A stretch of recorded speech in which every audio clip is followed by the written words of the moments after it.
I saw some clips and some footage of the X-Men 97 anime series that premiered the other day on Disney Plus, and honestly, I'm pleasantly, surprised and very impressed by what I saw. Mainly because, the animation looks like a slightly updated version of what we got in the X-Men animated series from the 90s, along with the fact that the storyline look like it's darker and it's more for adults than it is for kids. And I know a lot of people had, concerns about it possibly being woke and all that other stuff, but I don't think Disney did not go that route. Marvel didn't go that route, and um that's something that's like a big plus, like in relation to the X-Men 97 animated series.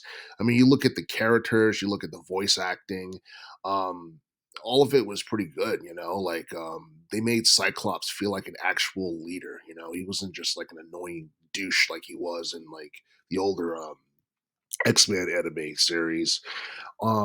Also, I don't know, even like Storm's character was like, better in this one than it was in the animated series. Cause like I feel like in the older one, Storm wasn't really a great talker, but in this one, she's not only more powerful, but it's like her lines are just, some of it is funny, and but it's delivered with such seriousness to a point where it sounds cool and everything.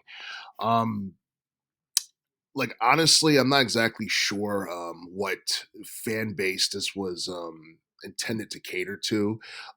My guess is that it would probably be for like people who are like in their 30s who grew up to the X-Men animated series back in the 90s. And the coolest thing about this whole thing is that it literally picks up where it left off, back in the 90s, except without Professor X, who apparently he had died or whatever.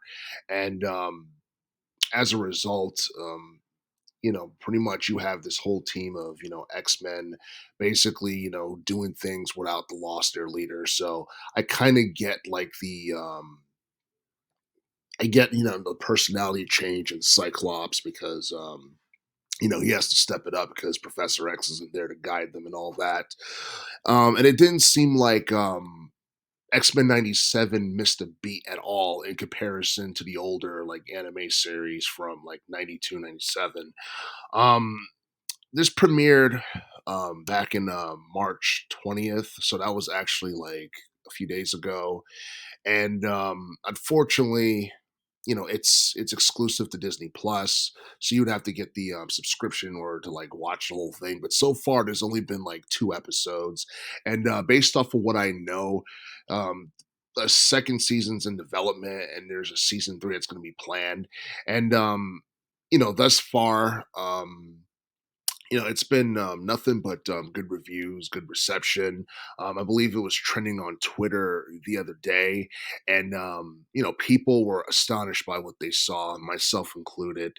And it really captured the look and the feel and the vibe of the old X Men, but more modernized. And I'm not exactly sure whether or not we would have gotten this if cable television was a thing and we were still or like if streaming services had not become a thing. I'm not exactly sure whether or not we would have gotten it, but I feel like X-Men 97 is probably going to be one of the reasons why people would want to subscribe to Disney Plus, because I know a lot of people have been hesitant about subscribing to that or having anything to do with Disney or Marvel and any of that stuff because of the woke agenda. But I feel like this is one of the few projects that Disney and Marvel did not screw up, and a lot of people, myself included, just can't wait to see what's to come in the future in relation to X-Men 97 getting more episodes later down the line.